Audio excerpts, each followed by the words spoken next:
the arch, and now it's a lot harder to see it. Right?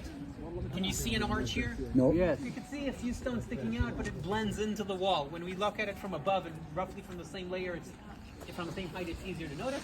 The arch went all above you. The other side of the arch is the building. Okay? So it actually covered the whole street and made it kind of dark here inside. Shade. A little bit in the shade, okay? And look at the width of the street from the edge that part of you are sitting on to the parallel edge. Remember we saw it there? Yes. Here it's slightly wider. Here it gets to about 10 meters. Yeah, it's like 8. Now this is a major street. Who walks here on these stones? Everyone. Yes, Pilgrims, pilgrims, right. Priests. shoppers, people, animals. This is a very messy and noisy place. And many of them come and do shopping regularly, not only 3 times a year in the Pilgrimage Festival, all year long. They do shopping. And what happens when you do shopping? You take your pouch, your wallet, open it, and then a coin falls down, right? So it happened to at least 5,000 different people. How do I know that? Because in the drainage channel, more than 5,000 coins were discovered. Oh, Almost all of them bronze coins, which means pennies. You can buy 2 dates and a cucumber with this. Only one of the coins identified till today in the drainage channel is a silver coin. And that's a silver coin minted in Tyre. As I told you before, the only city in the region that had the right to mint silver coins, and therefore what we have here is an example of the normal high currency. In the Second Temple period, it is very rare to find gold coins in use because they were very, very, very expensive. And maybe if you take out a gold coin and ask for change, everyone will say, I don't have change. Even a silver coin might be not so simple. In other periods, gold coins became much more common and in normal use in the market. In those days, it wasn't very, very common. Maybe stuff got more expensive, so they start using the more gold. Gold or silver? The gold became, it was very rare in the market. It existed, but very rare. Most of commerce is in bronze and in silver. So they found one Silver coin in the drainage channel. They found more silver coins here, but only one in the drainage channel with 5,000 bronze coins, just to get a little bit of proportion. And where do you do shopping? Can you Here. see the shop right there? Right. See? The cheesemakers. It's the continuation of the same street. Yes, this is the continuation of the same street we've walked earlier. Yes, it is. Can you see the little rooms here in front of you? These are shops. They continue along the wall. What can you buy here? You can buy animals for You can sacrifice. buy food and drinks. You can buy your orange juice and your Coke. You can buy a good salad, but with pigeons. no tomatoes. They didn't have tomatoes. You didn't have to. You can buy, didn't have cherry tomatoes. You can buy an animal for sacrifice maybe. You can buy some wine and some drinks. This is a main marketplace where you buy everything. So also these 4 entrances are actually shops. And in this one, there's a theory explaining what the shop was. You don't all need to stand here, but I'll have a few witnesses standing here. There are 2 holes in the wall and 2 holes in the wall. There are 2 holes on either side of the wall. Now there's the annoying LED light that's blinking right here in front of me. Okay, so I'm going to stand here again. So the 2 holes on either side. And that means that maybe what was in this is 2 wooden beams and a table. Yes, mind cheating. How do you know that? or a tax collector. It cheated in Mishnah. It cheated, but it's a good thing. Because in Hebrew, a table is shulchan. And one of the proficiencies or maybe occupations that we know of in antiquity is called shulchani, table man.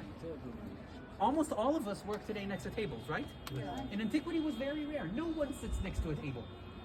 So the table man was a specific profession. But wait a minute. Before I explain all the way, I'll translate to Spanish. Everything will be easy. Because in Spanish, he wasn't the table man, he was the bench man. Because he's this lazy guy that instead of standing up when he works, he sits down. How do you say bench in Spanish? Banco. And that's where your bank came from. That's where your bank came from.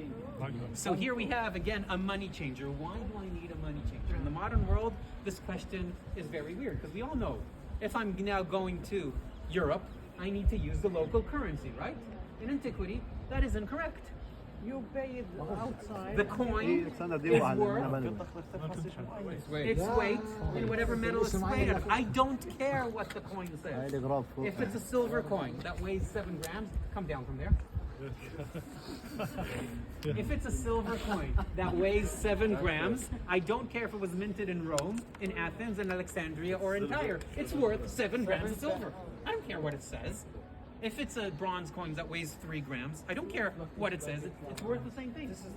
Why do I need a money changer? I can use Roman coins. What? Check if the weight is correct. Okay, one reason is to check if the weight is correct, a little bit more than if the weight is correct. If this is a fake coin, yes or no.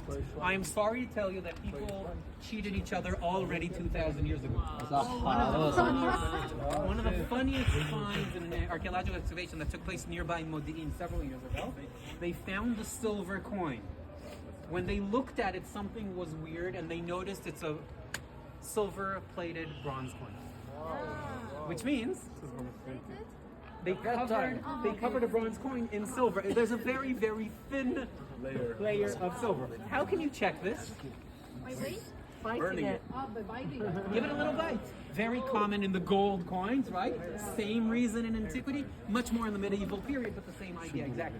Which means one reason I need the money changer is to identify the coin and actually check that this person bringing a coin that I don't know what it says, but I wouldn't care, but I want to check.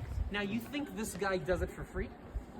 Right? All the money changers in the old city have this advertisement on top. No commission. So in those days it just said commission. I don't know if it's 3% or 20%, but of course they take some for it. Yes. Wait a minute, I'm not going there. I mentioned before that a silver coin weighing 7 grams, no matter where it's minted, is a silver coin weighing 7 grams. 7 grams is half a shekel. 14 grams is a full shekel. And when we check the coins in the Second Temple period, actually the coins here, the coins in Rome, the coins in Athens, the coins in Alexandria, the coins all over, all were synchronized in their weights and in their names. So the shekel is di drachma. It's equivalent. The coin from Athens would be di drachma, two drachmas, and so on. So we can actually identify the coins used. So this might be another reason why I need a money changer.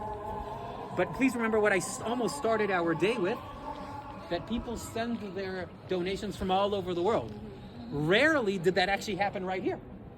It's coming from all over, and hopefully they waited and checked it somewhere on the way, and not when it arrives here and everyone finds out there's a problem. But that could, of course, happen as well, with a pilgrim arriving with his family, checking the silver coin is equivalent, and it weighs as it should, and giving it as the donation, the annual temple tax, the annual temple donation. And if you've only got 1 shekel, you need to have 2 of them, because you need a half shekel to give and you keep the other half.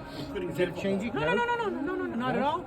There's a half shekel tax that is given if you're here or if you're not here. But if you only have 1 full shekel coin, So I'll go to the money changer. he gives you 2. Oh, he gives me 2. 1 I keep. This is what I'm saying. Oh, sorry. That's another reason for him. Oh, to okay, be- fine. But they also minted shekel coins and also minted half shekel coins, just like the €2